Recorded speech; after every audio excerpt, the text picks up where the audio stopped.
मयंक एक multinational company में branch manager की नौकरी करता था। एक दिन मयंक को ऑफिस से घर जाने में देरी हो जाती है। सर्दी के मौसम में दिन बहुत जल्दी बीतता है और शाम होते होते ठंड भी हो जाती है। मयंक ऑफिस से घर की ओर जाने के लिए निकला ही था कि कुछ दूर चलते ही उसे एक आवाज सुनाई देती है। मयंक यहीं रुक जाओ। आवाज सुनकर मयंक वहीं ठहर गया और पीछे मुड़कर चारों तरफ देखने लगा, लेकिन वहाँ कोई दिखाई नहीं देता है। मयंक को फिर से वही आवाज सुनाई देती है। मयंक सामने देखो। जैसे ही मयंक सामने की ओर देखा तो जमीन पर कुछ चमचमाती हुई चीज दिखाई दी। मयंक उसके पास गया और देखा तो यह कोई साधारण चीज नहीं थी, बल्कि एक चमचमाता हुआ कीमती हीरा था। मयंक ने चमचमाते हीरे को अपने हाथ में लिया। हीरे की चमक देख मयंक की खुशी का कोई ठिकाना नहीं रहा। मयंक इस बात से बिल्कुल अनजान था कि यह कोई साधारण नहीं बल्कि एक मायावी हीरा है। अचानक मायावी हीरे में से आवाज आई, मयंक तुम्हें और हीरे चाहिए तो जमीन को खोदो, जमीन के नीचे बहुत सारे हीरे हैं। मयंक खुश हो गया और उसने खुशी खुशी मायावी हीरे को अपनी जेब में डालकर जमीन की खुदाई शुरू कर दी। लगभग 2 फीट खुदाई करने के बाद अचानक मयंक डर के मारे चिल्लाने लगा, जिसके कारण उसका संतुलन खो गया और मयंक जमीन पर गिर पड़ा, क्योंकि उस गड्ढे में चमकते हीरे मोती नहीं बल्कि किसी इंसान का कटा सर था। तभी भूत इंसान का सिर लेकर हवा में उड़ने लगा और बोला, मयंक डरो मत, मैं तुम्हें कोई हानि नहीं पहुंचाऊंगा। मैं तुम्हें बहुत सारे चमकते बेशकीमती हीरे दूंगा। बस मेरे बात को ध्यान से सुनो, जहाँ मैं जाता हूँ वहाँ मेरे पीछे पीछे आओ।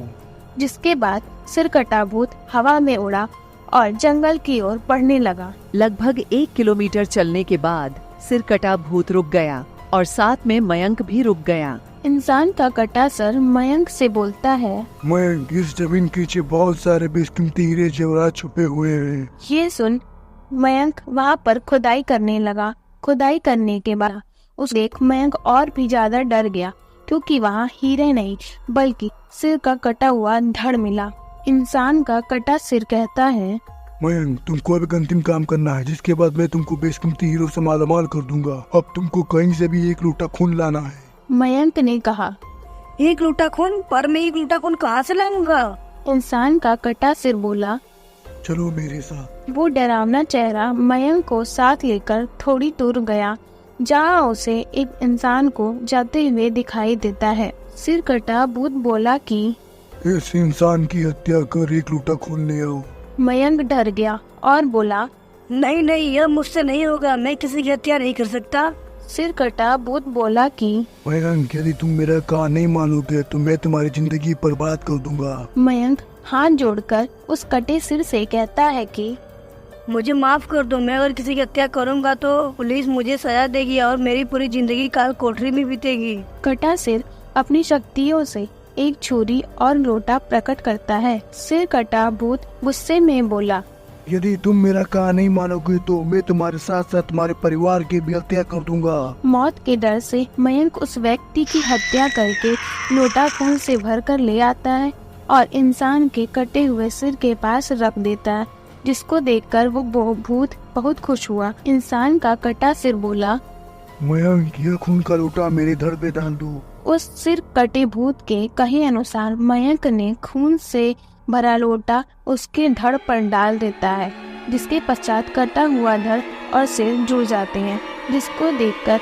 मयंक और भी बुरी तरह भयभीत हो जाता है। जो भी हो रहा था उसको देखकर मयंक की हालत बहुत खराब हो रही थी।